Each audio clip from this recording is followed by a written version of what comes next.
Captain Jake Morrison stood on the bridge of his ship and looked out at the huge space station ahead. The Liberty's Dawn was a human diplomatic vessel, not very big compared to the alien ships around it, but it was fast and well built. Jake had been flying to alien worlds for 15 years. But he still felt nervous when he came to the Galactic Council's main station. The station was enormous. It orbited around Zentara Prime, the capital world of the Zephyrian Empire. Thousands of ships from different alien races flew around it like busy insects. Some ships were as big as cities. Others looked like metal flowers or crystal pyramids. Human ships always looked simple next to them, but Jake knew his ship was better than most of what he saw. "Captain, we're getting a message from the station," said Lieutenant Amy Foster from her seat at the communications console. She was young but smart, and Jake trusted her to handle the alien's strange languages. "Put it through," Jake said. A voice spoke in the common galactic language. It sounded cold and unfriendly. "Human vessel Liberty's Dawn. You will dock at Bay 847. Do not deviate from your assigned path. Any delay will result in penalties." Jake frowned. 37 years ago, when humans first joined the Galactic Council, they had been treated better. Not great, but at least with some respect. Now the aliens talked to them like they were children or servants. "Acknowledged, Control," Amy replied, in perfect galactic common. She was one of the best translators in the human diplomatic corps. As they flew toward the docking bay, Jake thought about how much had changed. When he was a boy, everyone on Earth had been excited about joining the galactic community. Humans thought they would learn amazing things and make friends with alien civilizations. Instead, they found themselves treated as the junior members of an old boys' club that didn't want them there. The docking bay was dirty and poorly maintained. Jake noticed that the alien ships got the clean, well-lit bays, while humans always got stuck in the worst areas. It was just another small insult, but after so many years, these things added up. Ambassador Lisa Carter was waiting for them in the bay. She was a tall woman in her 50s, with gray hair and tired eyes. Lisa had been dealing with alien politics for 20 years, and it showed. She used to smile more. "Jake, good to see you," she said, as he walked down the ship's ramp. "I wish you were here for better reasons." "What's the situation?" Jake asked. Lisa's face was grim. "Worse than we thought. They're calling for a special session of the full council. Speaker Veltar himself is going to make an announcement." Jake knew about Veltar. He was the leader of the Zephyrian Empire and the most powerful person in the Galactic Council. The Zephyrians were an old race that looked like tall, thin humans with silver skin and black eyes. They thought they were better than everyone else, especially humans. They walked through the station's corridors toward the council chambers. The hallways were wide and decorated with art from dozens of different worlds.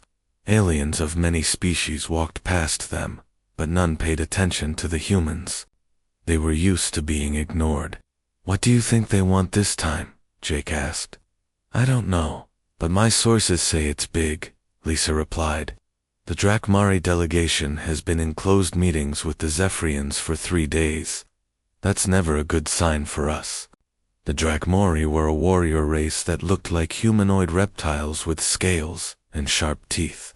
They controlled a large military force and always supported whatever the Zephyrians wanted. If they were involved, it meant trouble. They reached the council chambers, a massive round room with seats for representatives from over 200 worlds. The human section was small and placed far from the center, where the important species sat. Jake and Lisa took their seats and waited. Speaker Veltar entered the chamber with great ceremony. He was tall, even for a Zephyrian, wearing flowing robes of silver and blue. His black eyes seemed to look right through the human delegation as he took his place at the speaker's podium. "Representatives of the Galactic Council," Veltar began, his voice carrying easily through the chamber. "We gather today to address a growing threat to galactic stability and peace." Jake felt his stomach tighten. When aliens talked about threats To galactic stability, they usually meant humans. For 37 years, we have tolerated the rapid expansion of the human species, Veltar continued. We have watched as they spread to over 40 worlds, building colonies and military bases without proper oversight. We have allowed them to develop technologies that could upset the delicate balance we have maintained for millennia. Lisa leaned over to Jake. Here it comes, she whispered. The time has come for decisive action, Veltar announced. The human species will immediately surrender all quantum drive technology to Council oversight. They will dismantle their defensive networks around their outer colonies. They will limit their expansion to no more than one new world per decade. These measures are necessary to ensure that humanity does not become a destabilizing force in our galaxy. The chamber erupted in discussion. Most of the alien delegates seemed to support the speaker's words. A few looked uncomfortable, but none spoke against the proposal. Jake felt anger building in his chest. The quantum drive was a human invention. Humans had shared the technology with the Council freely, hoping to improve relations. Now, the aliens wanted to take it away completely. The outer colony defenses protected human worlds from pirates and hostile aliens. Without them, millions of humans would be in danger. This is insane, Jake said quietly to Lisa. It gets worse, she replied. I'm hearing rumors that they want to limit human military forces too. No more than 50 ships per sector. That would make it impossible for humans to protect their trade routes or defend their colonies. Jake realized this wasn't just about controlling human expansion. This was about crippling human civilization before it could become too powerful. Dr. Kevin Walsh, the human representative on the Council's technology board, stood up to speak. He was a small man with thick glasses and graying hair. Kevin had spent years working with alien scientists, trying to build bridges between species. Honored speaker, Kevin said, humanity has always shared its discoveries with the Council. We have contributed to galactic science, medicine, and defense. Our quantum technology has made faster communication possible across the galaxy. Our defensive innovations helped win the war against the Devourers. Why are we being punished for our contributions? Veltar's expression didn't change. The Council appreciates human contributions. However, the rapid advancement of human technology poses risks that cannot be ignored. These measures are not punishment. They are protection. Protection from what? Kevin asked. From yourselves, Veltar replied coldly. That was when Jake knew for certain that this had gone too far. The aliens weren't trying to work with humanity anymore. They were trying to destroy them slowly, piece by piece, until humans became just another conquered species, serving alien masters. He touched his communication device and sent a coded message to Admiral Susan Blake, commander of Earth's 3rd Fleet. The message was simple, but its meaning was clear. The die is cast. Lisa saw him send the message and gave him a questioning look. Jake just nodded slightly. She would understand soon enough. The Council continued to debate the restrictions on humanity, but Jake no longer listened. He was thinking about the secret meetings that had been happening on Earth for the past year. Military leaders, scientists, and politicians had been preparing for this day. They had hoped it would never come, but they were ready. Operation Exodus was about to begin. The Galactic Council thought they could push humanity around forever. They were about to learn how wrong they were. As the session ended, and the aliens celebrated their victory over the humans, Jake smiled quietly to himself. Let them enjoy this moment. Soon they would discover what they had really lost. The galaxy was about to change, and humanity would never be anyone's junior partner again. 3 months had passed since the Galactic Council's ultimatum. The aliens thought they had won a great victory over humanity. They were wrong. Commander Ryan Torres stood in the command center of New Horizon Colony, watching the final evacuation ships load, the last of the human settlers. The colony had been built on the edge of Council space, a beautiful world with blue oceans and green forests. Now they were leaving it all behind. "That's the last transport, Commander," reported Sergeant Beth Williams. "All civilians are aboard and ready for departure." Ryan nodded. "Good work. Send the signal to begin demolition." The humans weren't just leaving. They were making sure the aliens couldn't use what they left behind. The colony's power plants, communication arrays, and manufacturing facilities would be destroyed. The aliens would find empty buildings and worthless equipment. "Sir, are you sure about this?" asked Lieutenant Matt Johnson. He was young and had helped build this colony. It was hard for him to watch it being destroyed. "The Council made their choice," Ryan replied. "They want us gone. We're making sure they get exactly what they asked for." Across the galaxy, similar scenes were playing out on dozens of human worlds. Operation Exodus was the largest secret mission in human history. For months, human ships had been quietly moving people, equipment, and resources out of Council space. The aliens had no idea what was happening. Dr. Amy Foster was leading one of the most important parts of the operation. She stood in the Advanced Research Laboratory on Kepler Station, downloading decades of human scientific data. The aliens had always treated human scientists as assistants, but Amy and her team had done most of the real work. "How much longer?" asked Dr. Carl Mitchell, looking nervous as he packed sensitive equipment. "Almost done," Amy replied, watching the progress bar on her computer screen. "Another 10 minutes and we'll have everything." The data they were taking included the real formulas for quantum drive technology, the complete star charts of unexplored regions, and the genetic research that had led to new medical treatments. The aliens thought they could steal human knowledge, but the humans had been careful to keep the most important secrets to themselves. "Got it," Amy said, as the download finished. "Let's go." They walked quickly through the station's corridors, carrying cases of research samples and prototype equipment. To any alien watching, they just looked like human scientists doing their normal work. None of the aliens suspected that the humans were stealing back their own discoveries. Meanwhile, Captain Beth Williams was commanding a fleet of disguised human ships near the Nexus communication array. The array was the most important communication system in the galaxy, allowing instant messages between worlds that were thousands of light years apart.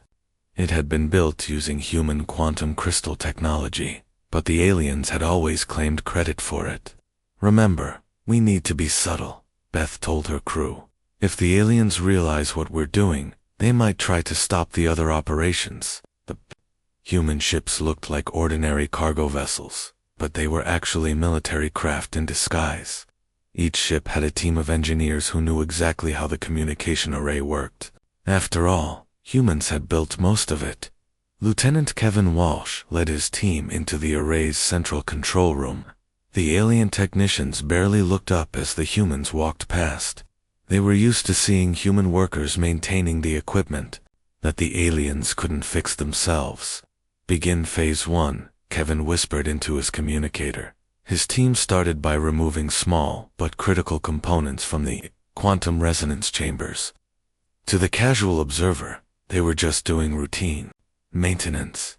In reality, they were taking apart the heart of the galaxy's communication network. The aliens had no idea that the quantum crystals powering their technology were incredibly rare. Humans had found them in only 3 locations in the entire galaxy, and all 3 were in territory that would soon be outside Council control. Without these crystals and the knowledge to use them properly, the communication array would stop working within months. At the same time, Engineer Grace Mitchell was leading a different kind of mission. She and her team were visiting every joint Council project that used human technology or knowledge. They were taking back everything that belonged to humanity. "The Stellar Cartography Institute is clear," she reported to her superiors. "All human star charts and navigation data have been retrieved." "Excellent," came the reply. "What about the Medical Research Center? Dr. Palmer finished there yesterday. We have all the genetic samples and treatment protocols. The aliens will..." be back to using primitive medicine within a year. The aliens had built their advanced civilization on the backs of human innovation, but they had always been too proud to admit it. They thought humans were just lucky to have a few good ideas. They were about to learn how much they depended on human knowledge and skill. Colonel Dan Cooper was overseeing the withdrawal from the Outer Rim territories. These were dangerous regions of space, where pirates and hostile aliens often attacked. Merchant ships. Human patrol fleets had kept the trade routes safe for decades. All patrol ships have received their orders, reported Major Steve Morgan. They're pulling back to the rally points. What about the colonial defense platforms? Dan asked. Being dismantled as we speak. The civilians think it's just routine maintenance. The defense platforms were automated weapons systems that protected human colonies from attack. The aliens had always complained that humans built too many defenses, calling them aggressive and threatening to galactic peace. Soon they would. See what happened when those defenses were gone. The most difficult part of the operation was keeping it secret from the aliens. Council Security Chief Thane Korvik, of the Drakmari, was suspicious by nature, but even he couldn't believe that humans were capable of such a massive deception. "Sir, we're receiving reports of unusual human activity," reported one of his intelligence officers. "What kind of activity?" Korvik asked, his reptilian features showing mild interest. "Increased ship movements, personnel transfers, equipment removals. Some of our sources say the humans are up to something big." Korvik laughed, a harsh sound that echoed through his office. "The humans. They can barely organize a dinner party without our help. Whatever they're doing, it's probably just their usual incompetence." His attitude was typical of the alien leadership. They had spent so many years treating humans as inferior that they couldn't imagine humans outsmarting them. This blind arrogance was exactly what the humans were counting on, Captain. Troy Baker had tried to warn the Council about underestimating humanity. He was one of the few aliens who had worked closely with humans and understood their true capabilities. But his reports were ignored or dismissed by politicians who preferred comfortable lies to uncomfortable truths. "The humans are more capable than we give them credit for," he had written in his latest intelligence report. "Their apparent disorganization is often a deliberate strategy. We should monitor their activities more carefully." The report was filed away and forgotten. The council leadership was too busy celebrating their victory over humanity to worry about what the humans might be planning. As the weeks passed, more and more human personnel quietly disappeared from council projects. The Quantum Research Division lost its entire human staff in what appeared to be a series of unrelated resignations. The Strategic Planning Committee found that all their human advisors had requested transfers to family emergencies back on Earth. Dr. Nicole Davis was one of the last humans to leave Council space. She had been working on dimensional drive research, a project that could revolutionize space travel. The aliens thought they were close to a breakthrough, but they didn't realize that. Nicole had been deliberately steering the research away from the most promising directions. "The quantum field equations don't add up," she told the alien scientists on her final day. "I think we need to go back to the basic theories and start over." The aliens agreed, not knowing that Nicole had already solved the equations months ago. The real research data was safely stored on human computers, far from alien eyes. Let the council scientists waste years trying to recreate work that had already been completed. The final phase of the withdrawal began when Admiral Susan Blake received the go code from Earth. Every remaining human in council space had 20 hours to reach the extraction points. It was the most coordinated military operation in human history, involving thousands of ships and millions of people. "This is Admiral Blake to all units," she broadcast on encrypted channels. "Operation Exodus is now active. Execute your orders and return home." Across the galaxy, human ships began moving toward the edges of council space.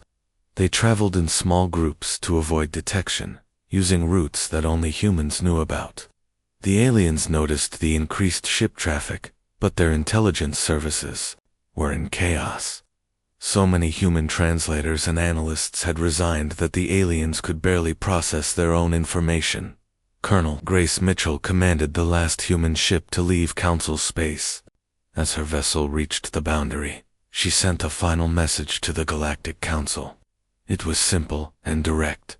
To the Galactic Council, humanity hereby formally withdraws from the Galactic Council. We have taken only what belongs to us. Do not follow us. Do not contact us. You wanted us gone, and now you have your wish. As her ship jumped to hyperspace, Grace smiled. The aliens thought they had won a great victory by driving humanity away. In reality, they had just made the biggest mistake in galactic history. Behind them, the Council's territory was already starting to fall apart. Communication networks were failing. Defense systems were shutting down. Trade routes were becoming dangerous again. The aliens just didn't know it yet. Soon, the Galactic Council would learn what they had really lost when they pushed humanity too far. Chancellor Zarian of the Hegemony stood before the Galactic Council with a big smile on his face. He was a proud alien who looked like a giant insect with 4 arms and shiny green skin. Behind him, the other council members were celebrating what they thought was a great victory. Good riddance to those troublesome humans, Zarian declared loudly.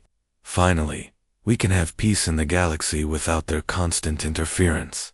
Speaker Veltar nodded in agreement. The human problem has been solved. Now we can focus on more important matters. Many of the alien delegates laughed and applauded. They were happy that the humans were gone. For years, they had been jealous of human success and angry about human independence. Now, they thought they could take everything the humans had built and divide it among themselves. I propose we seize all human assets immediately, said General Thokmar of the Drakmari military. Their colonies, their ships, their technology, everything should belong to the Council now. The vote was quick and one-sided. Within hours, alien fleets were heading toward former human worlds to claim their prizes. They expected to find valuable colonies, advanced technology, and useful resources. Instead, they found empty buildings and broken machines. Admiral Corvanis of the Zephorian fleet was the first to report the disappointing news. The human colonies are worthless, he told the Council. They destroyed everything before they left. The power plants don't work. The factories are empty. Even the computers have been wiped clean. This made the aliens angry, but they weren't worried yet. They thought the humans were just being spiteful. The real value was in the technology and knowledge that humans had shared with the Council over the years. That couldn't be destroyed so easily. Chief Engineer Valanash was working in the main communication center when the first problem started. She was a tall, thin Zephyrian with silver skin and large black eyes. She had been trained by human engineers, but she thought she understood the technology well enough to run it without their help. Strange, she muttered as she looked at her computer screens. The quantum resonance is getting weaker. The communication network that connected the entire galaxy was starting to fail. Messages were taking longer to send. Some worlds couldn't be reached at all. Valanash tried to fix the problems, but she didn't really understand how the quantum crystals worked. Dr. Quentin Ross had been the human scientist who designed the network's main systems. He had tried to teach the aliens how to maintain it, but they had always been too proud to listen carefully. They thought his explanations were too simple, and that they could figure out the complicated parts on their own. Now Quentin was gone, and the aliens were discovering that they had learned much less than they thought. We need to replace the quantum crystals, Valanash told her team. The old ones are losing power. Her assistants searched the storage rooms, but they couldn't find any replacement crystals. They called other facilities across the galaxy, but the answer was always the same. There were no quantum crystals anywhere in Council territory. How is this possible? Valanash asked. We've been using these crystals for decades. Where did they come from originally. That was when they made a terrible discovery. The quantum crystals had always come from human-controlled space. The humans had been mining them from 3 star systems that were now outside Council territory. The aliens had never bothered to learn where the crystals came from because humans had always provided them freely. The communication problems were just the beginning. Trade routes that had been protected by human patrol ships were now dangerous again. Pirate attacks increased. Every day as criminals realized that Council forces couldn't protect the merchant vessel's captain. Vextai of the merchant ship Prosperity was one of the first victims. His cargo vessel was attacked near the Outer Rim, where human patrols used to keep the shipping lanes safe. Mayday, Mayday, he broadcast desperately. This is the Prosperity. We are under attack by pirates. Request immediate assistance. The nearest Council military base received his message, but their ships were too far away to help. In the old days, a human patrol ship would have arrived within minutes. The human ships were faster, and their crews were better trained for this kind of emergency response. By the time Council forces reached the area, the Prosperity had been destroyed and its cargo stolen. The pirates had escaped without a trace. Similar attacks happened all across the galaxy. Trade ships were robbed, colonies were raided, and travel became dangerous again. The aliens had gotten used to the safety that human protection provided, but they had never appreciated it until it was gone. The Council tried to increase their own military patrols, but they quickly ran into problems. Their ships were slower than human vessels and used more fuel. Their crews weren't as well trained for patrol duties. Most importantly, they didn't have the detailed knowledge of pirate tactics that human officers had developed over the years. Colonel Blake Martinez had been the human expert on anti-piracy operations. He had written the manual that all patrol ships used to track and capture criminals. But Blake was gone now, and he had taken his knowledge with him.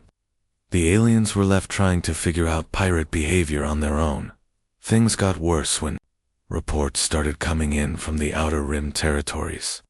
These were the most dangerous parts of space, where various alien factions fought for control of valuable resources. Human military advisors and peacekeepers had kept these conflicts from getting out of hand. Now, with the humans gone, old enemies were going to war again. The Kethmori and the Veltani resumed their ancient border dispute. The Crystal Miners Union started fighting the Gas Harvester Collective over mining rights. Dozens of small wars broke out across the region. Captain Troy Baker had warned the Council about this in his intelligence reports. He was one of the few aliens who really understood how much work humans did to keep the galaxy peaceful, but his warnings had been ignored by politicians who thought they knew better. The humans weren't just members of our council, he had written. They were the glue that held our civilization together. Without them, everything will start falling apart. His report was buried in a file cabinet while council leaders celebrated their victory over humanity. The worst news came 6 months after the human withdrawal. Deep space monitoring stations detected energy signatures that every alien in the galaxy feared. The Devourers were back. The Devourers were parasitic creatures that consumed other life forms. They had been thought extinct after the Void War, a terrible conflict that had nearly destroyed galactic civilization. Human tactics and technology had been crucial in defeating them the first time. Commander Zexelin of the Early Warning System was the first to confirm the sightings. Multiple Devourer ships detected in Sector 7G, she reported with fear in her voice. They appear to be moving toward inhabited systems. The Council military mobilized quickly, but they faced a terrible problem. The defense strategies that had worked against the Devourers were mostly human creations.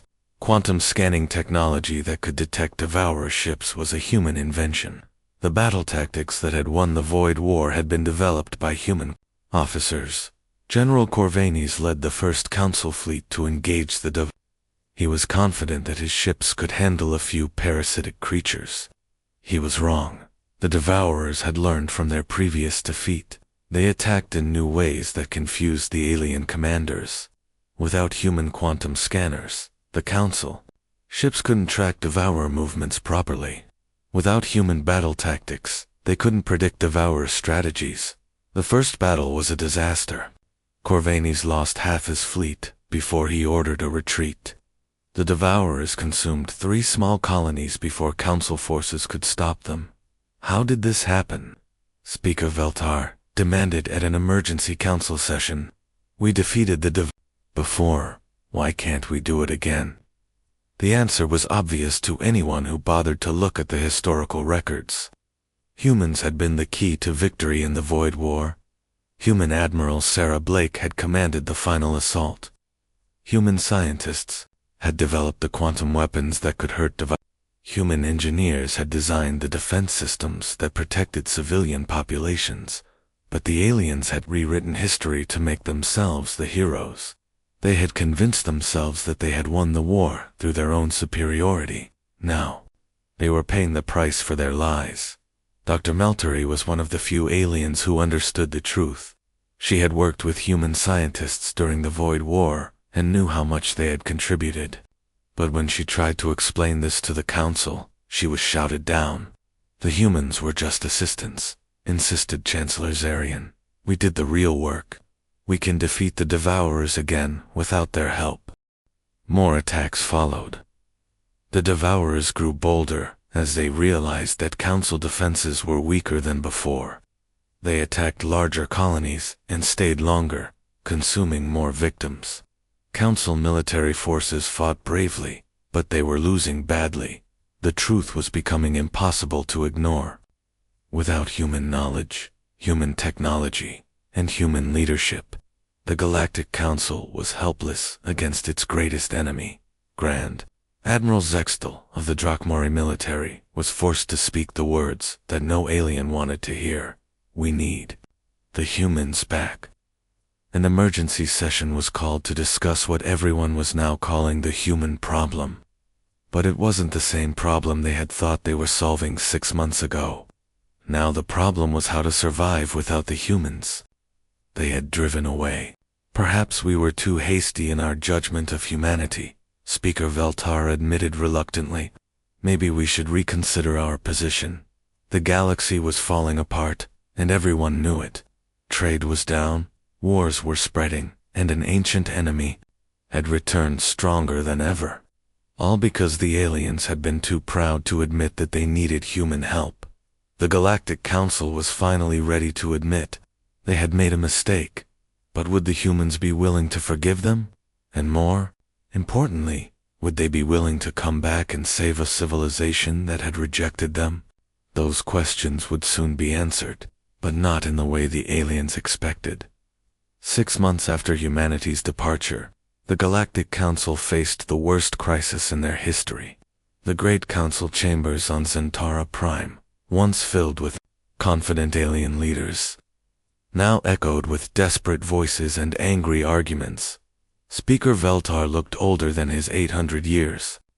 His silver skin had lost its shine, and his black eyes were tired from sleepless nights. The communication network had failed completely 3 days ago, leaving many worlds cut off from the rest of the galaxy. We have lost contact with 40 systems, reported Communications Director Zalaneth. The quantum crystal reserves are completely depleted. Without replacements, we cannot restore the network. Chancellor Zarian slammed his 4 fists on his desk. This is impossible. How did we become so dependent on human technology without realizing it? Counselor Alina Rodriguez stood up to speak. She was an Altarian, a species that looked similar to humans but with blue skin and silver hair. Unlike most council members, she had always supported better relations with humanity. I have been reviewing our records, Alina said, holding up a datapad. The evidence is clear. For 37 years, humans provided the backbone of our civilization. They designed our communication systems, protected our trade routes, developed our medical treatments, and created our defense strategies. That's not true, protested General Thakmer. We built this civilization ourselves, over thousands of years. Alina shook her head. We built the foundation, yes, but humans improved everything. Look at these statistics. She activated a hologram that showed data from across the galaxy. Before human membership, our trade volume was 1/10 of what it became. Our medical technology had not advanced in 5 centuries. Our military had not won a major conflict in 300 years. The numbers were shocking. Economic growth, technological advancement, territorial expansion, conflict resolution, in every category. The aliens' progress had accelerated dramatically after humans joined the Council. But they had always given credit to themselves, or to other alien species. The humans were clever, Alina continued. They never demanded recognition for their contributions. They worked quietly, helping other species take credit for human innovations. They thought this would build friendship and trust. Instead, it made us forget how much we owed them. Dr. Valanash from the communication center entered the chamber with urgent news. Speaker, Veltar, we've discovered something terrible.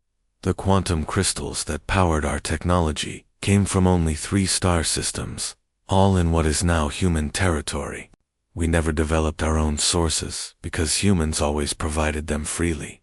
What are you saying? Veltar asked, though he already knew the answer.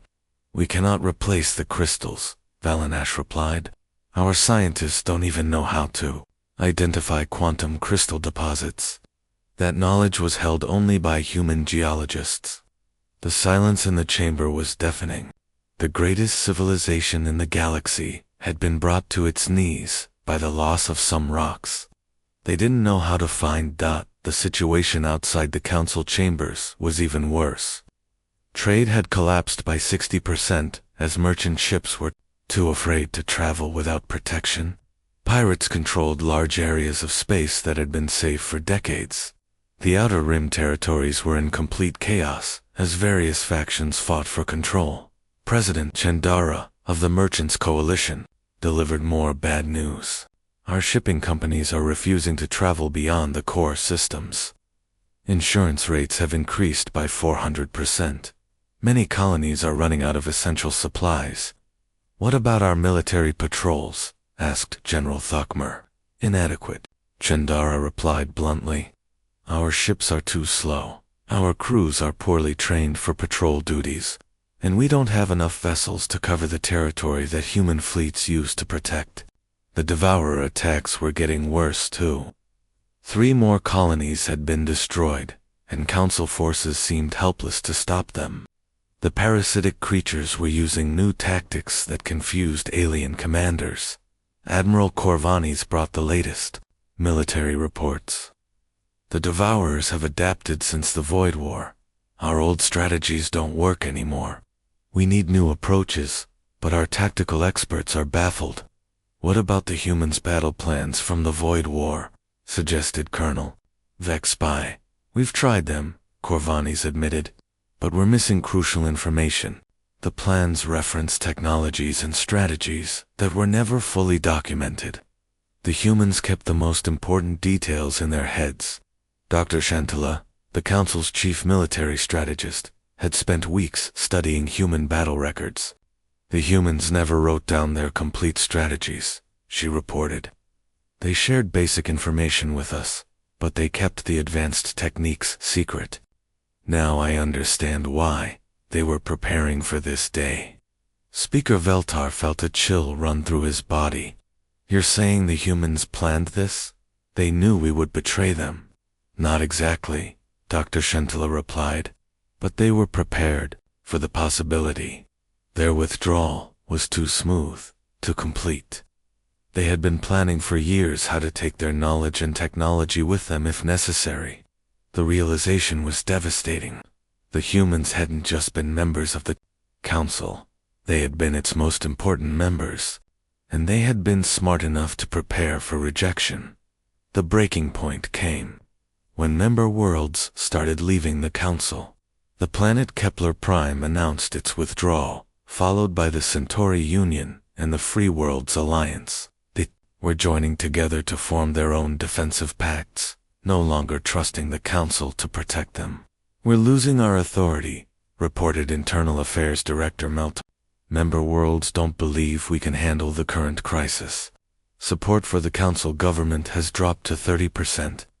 Speaker Veltar made the decision that he had been avoiding for weeks. We have to contact the humans.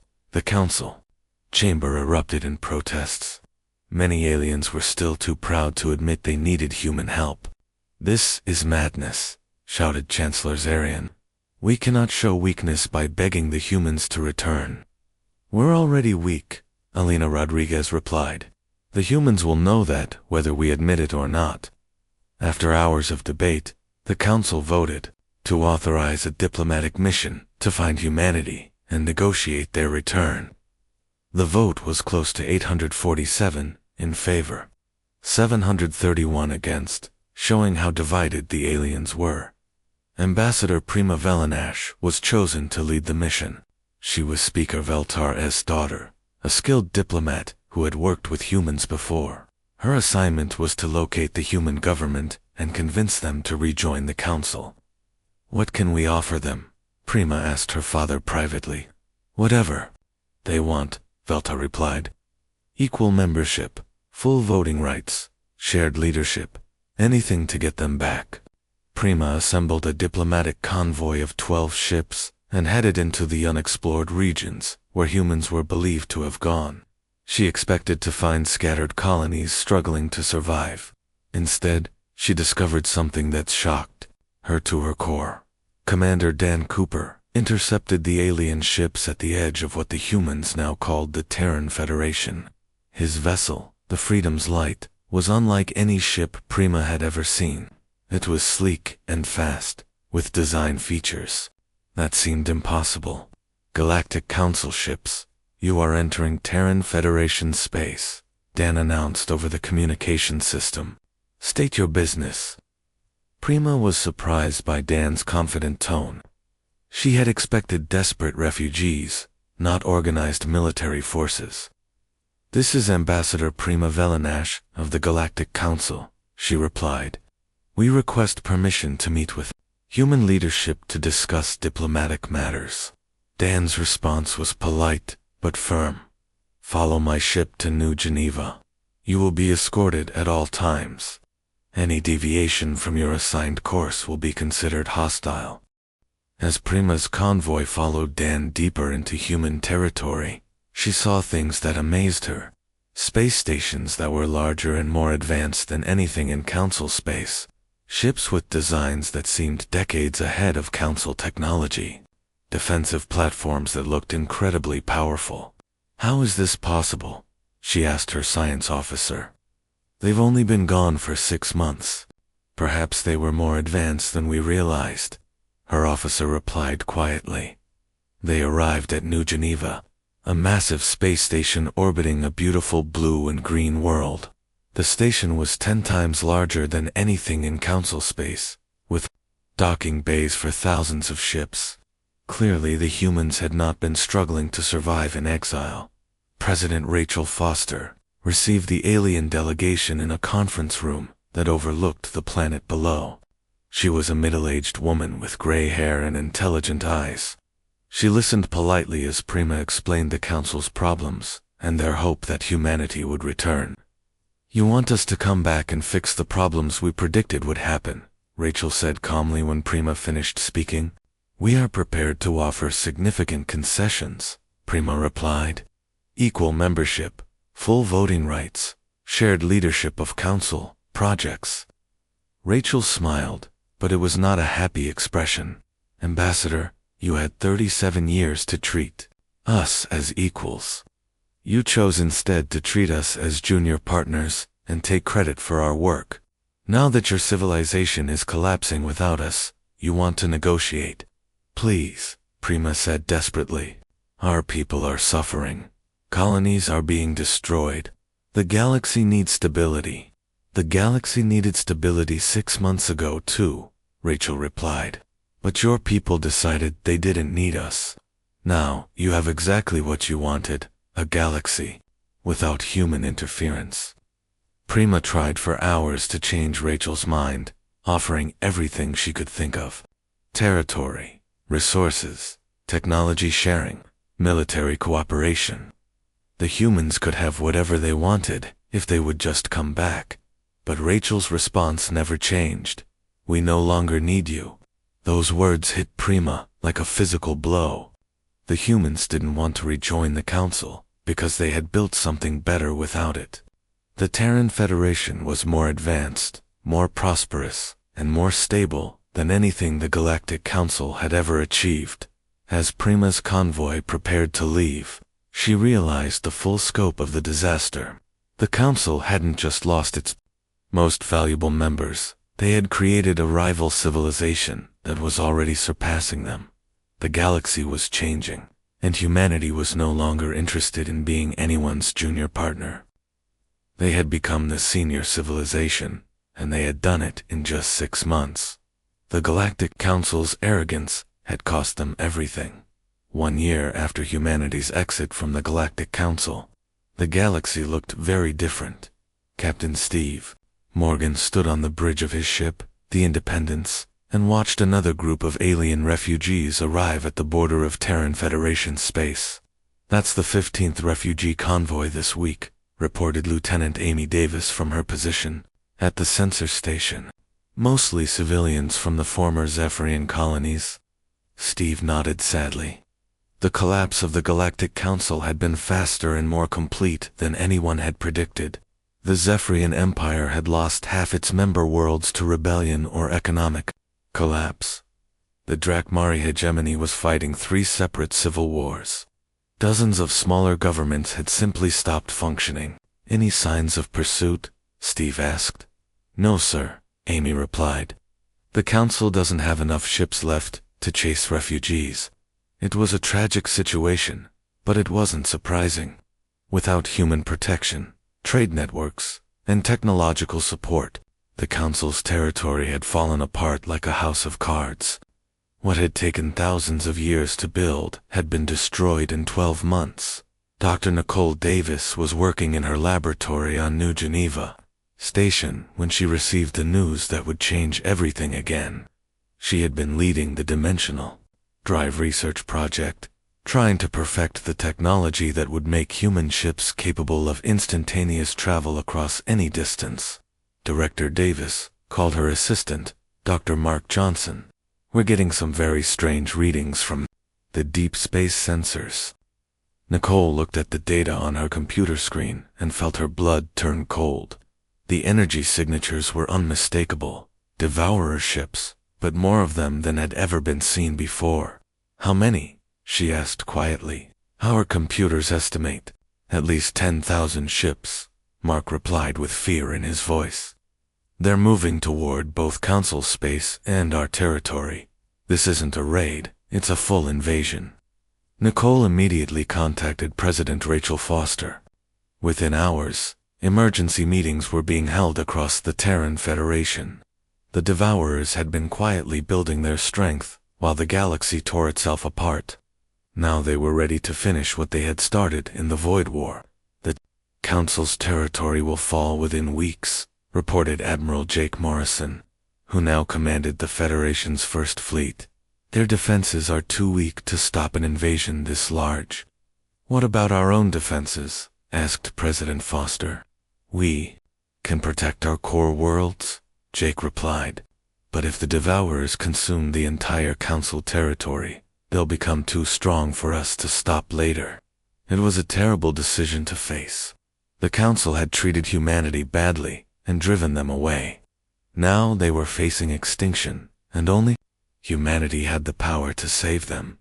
The debate in the Federation Council was intense. Many humans wanted to let the aliens face the consequences of their own choices. Others argued that allowing the Devourers to grow stronger would threaten everyone eventually.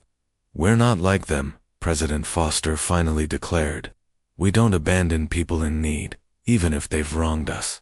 But we'll do this on our terms." The message that went out to the former Galactic Council was simple and direct. The Terran Federation will provide humanitarian assistance to civilian populations threatened by Devourer attacks. This is not a military alliance. We are acting solely for moral reasons. The council's response was desperate and grateful. Speaker Veltar himself sent a personal message, thanking humanity for their compassion and asking for military support as well.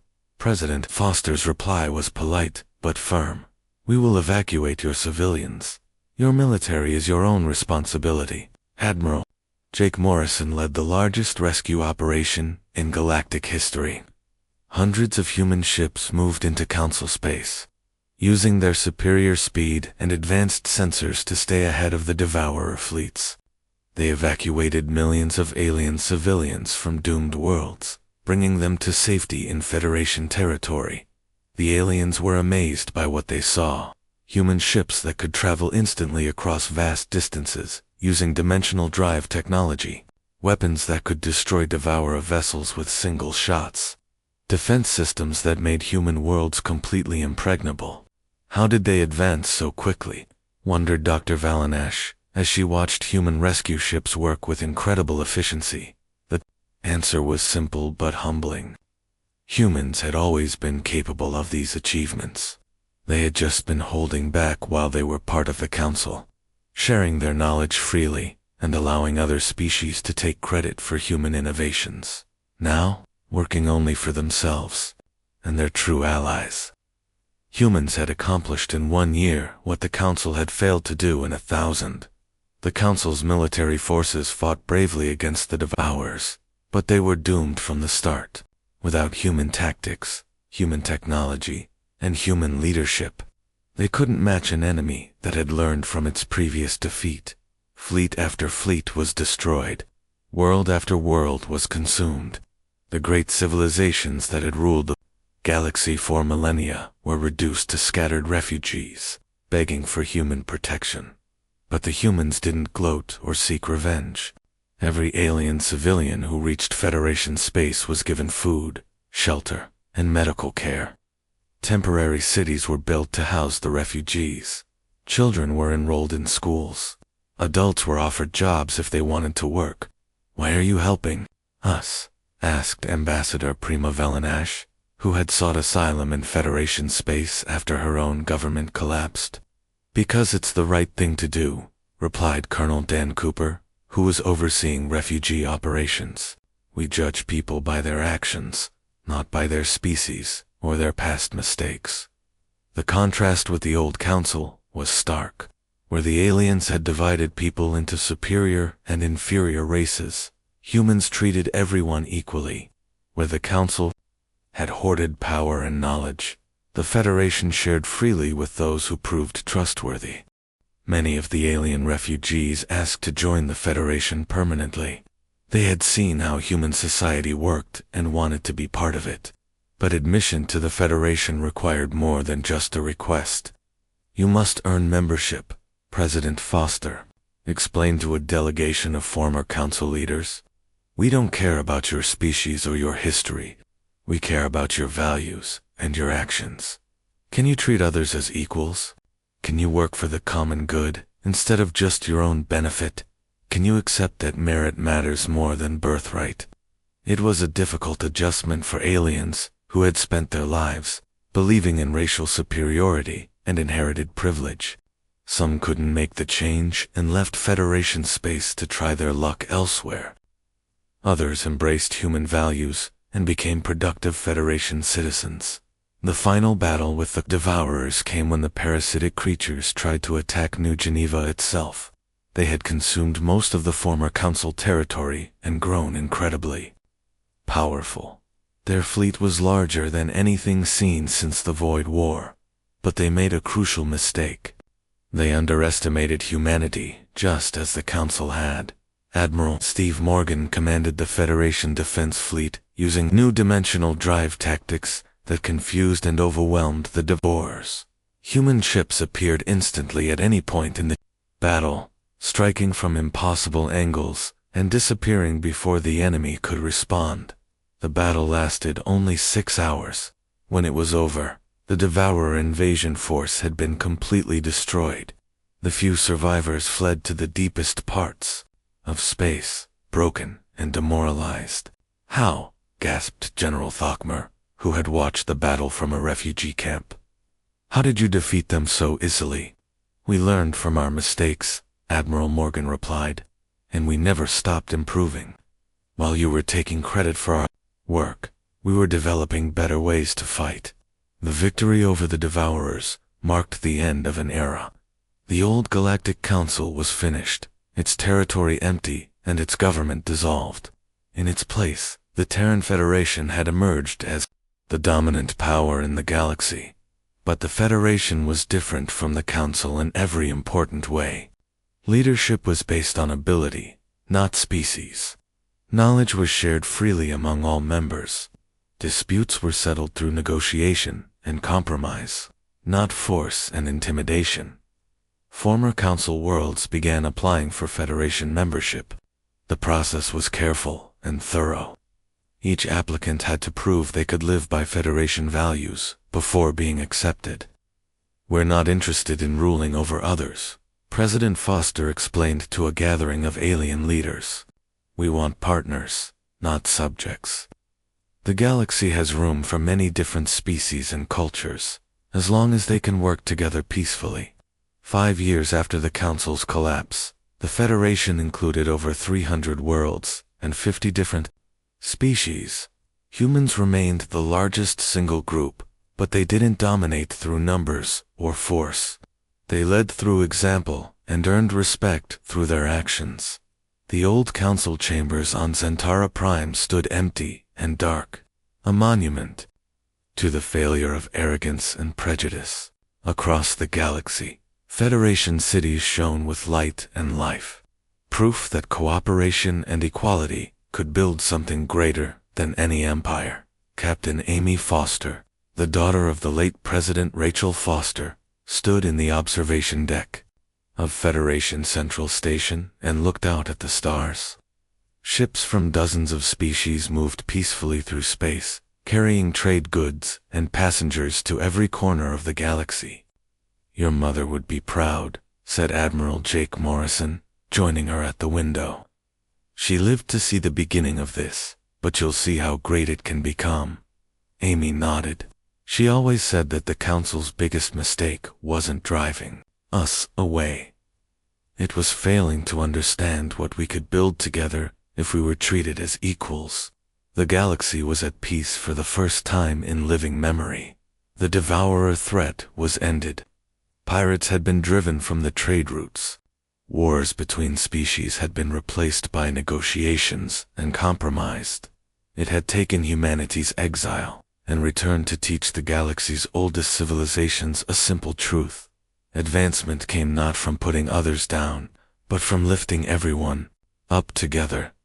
The Galactic Council had pushed humanity too far, and their exit had indeed been the Council's undoing. But from those ashes had risen something far better, a truly galactic civilization, where every species could reach its full potential, and at its heart were the values that humans had always tried to share: equality, cooperation, and the belief that everyone deserved a chance to succeed. The galaxy would never be the same, and that was exactly as it should be.